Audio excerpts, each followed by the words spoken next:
So if you've been paying attention and you're also on a spiritual path, you've likely surely also noticed what appear to be key gaps or apparent contradictions between our spiritual and political understandings of the collective or of collective growth.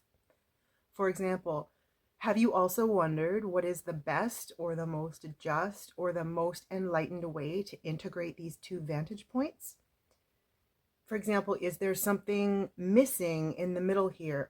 How can we make sure that we're not bypassing the facts of the world and the facts of others' suffering, but also at the same time make sure that we're not simply drowning in groupthink or participating in more reactionary cycles that just perpetuate the same sorts of cycles?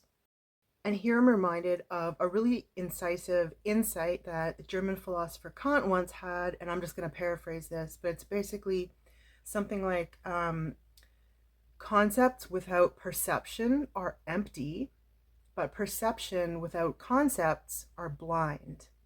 And what that's really about, beyond the obvious, is this is all about integration, really. This is our task. We can't have one empty or the other one working blindly. And so we could maybe retool that to think about it in terms of, for example, spirituality without the material realm is bypassing, but politics without a lot of integration and inner work is merely perpetuating cycles of karma, something like that. So, because of so many points of dissociation between these two perspectives on what's happening in the collective or what could be happening for the collective, each of these has kind of like taken on a lot of vibes for some people of either being like just highly suspicious, highly suspect, or even like deeply triggering for others based on the specific experiences that they've already had.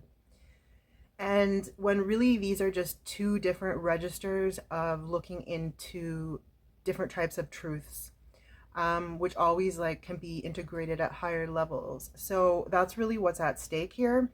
But as you've also noticed, for example, from a more transcendent or spiritual side, there's obviously like there's an emphasis on love, there's an emphasis on unity consciousness, and even the concept of the salvation of others, which is like, you know, if you come from certain traditions, that alone is can be highly triggering. But on a more political, collective, like human vantage point, we will speak about this in terms of the recognition of others. Like so much political conflict is based in differences in understanding recognition and recognition being withheld or given in the wrong way and so on. On the political side as well, we have an emphasis on improving material conditions, and on the spiritual side, an emphasis on improving what we can call spiritual or transcendent conditions, which is really a higher level or a more fundamental level of what's actually true of our reality, which is that we are consciousness. It's an interesting apparent dilemma, which is not actually a dilemma, but it's the fact that what's at stake here is really, this is what the original meaning of having a conversion experience was, and I spoke about this in like one of my recent videos. But it's really just the conversion was just a turning away from the material world and towards internal spiritual realities. So just to put that really simply. And we also now today have like more and more of us are hearing and saying and understanding the idea that no one is coming to save us. And that's the point. It's that we are here to save ourselves and to kind of become an activist for ourselves and our own soul, but we are all connected anyway, so it is already integrated work. It's already integrated on that level. But even that said, you know, if you're not really integrating it on that level, then you might hear from one side, for example, oh, well, it looks like you're just ignoring everybody's suffering, you know, because they might quote someone saying like, well, I'm just on a different timeline. Like, I don't have to worry about that. You made your choices, basically. See ya. And then, but from the other side as well, like you can look at this politically heavy perspective in terms of like, it's already about misrecognition, right? Because our fundamental reality isn't material anyway. And so much of less aware political thought and actions is really just perpetuating different cycles of karma, because it's creating reactionary loops that just continue if you don't actually like break out of them. So all of this to say that what this situation really mirrors is the internal integrations that we also need to make.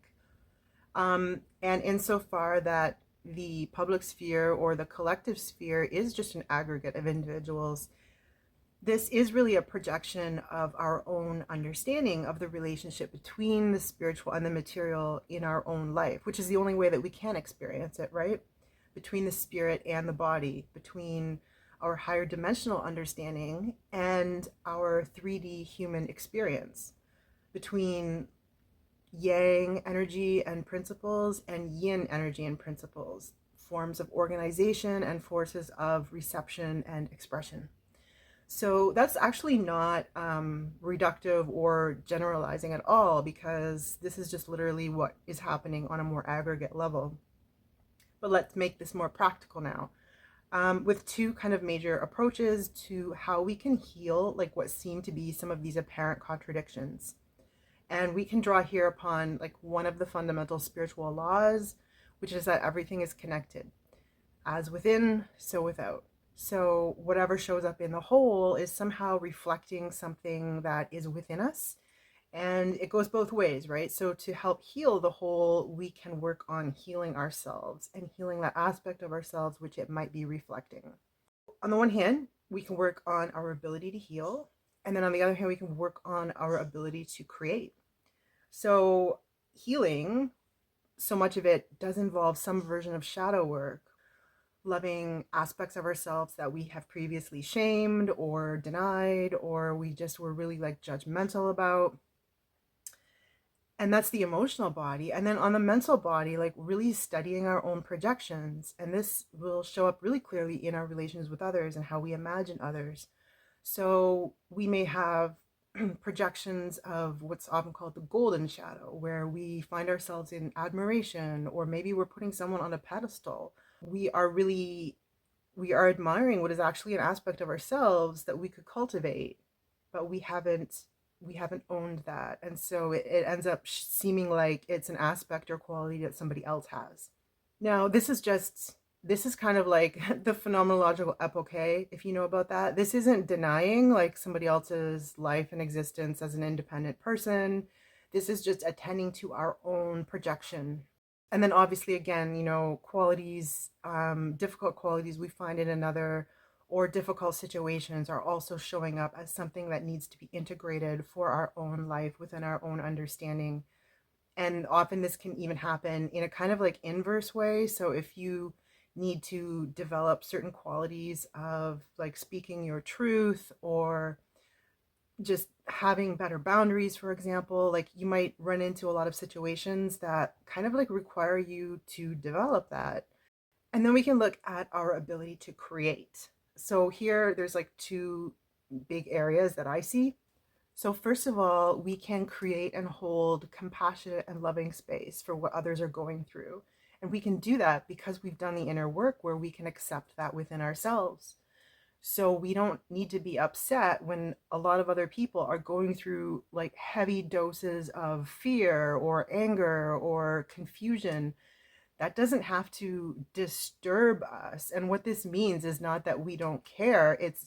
It's because what will happen a lot of the time is that if someone is deeply disturbed by all of that, they will push it away. They will deny it, just in the same way that they will deny and push it away within themselves. So that's what's actually the problem. Another key element here in the ability to create is really around our use of language and becoming more mindful of the words and concepts that we continue to give life to. So this is really about like what kinds of like thought forms are we perpetuating. Some of these are deliberately kind of planted in the public discourse, and you can start to see them like gaining traction like a little snowball, and then everybody else wants to pile on and like keep that little thought form going. And that's really another type of diversion of consciousness. It's a misuse of energy, and that is one way that people really do create their social reality. They want to keep that going, and so they do. Now, all of this could be considered inner work. This is all about like bringing more of our own awareness back home into what we're literally giving energetic birth to in each moment. And the more you do this, the easier it becomes to see clearly what is actually worth your attention and what's not. Certain kinds of thought forms are implanted in public discourse to like divert people's attention and energy and consciousness in a certain direction. Once you see it and follow it on that level, like you can't unsee it. It becomes really clear.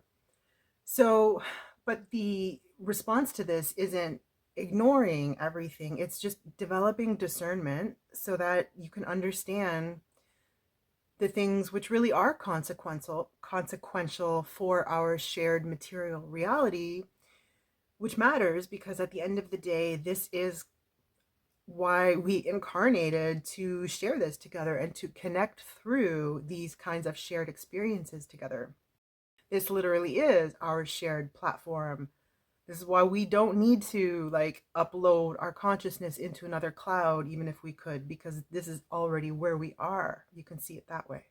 Let me know if this approach resonates with you, or if it just raises other questions, or if you have also noticed related contradictions or what seem to be contradictions and gaps between these two vantage points. And I would love to hear about it. So, as always, I'll see you in the comments.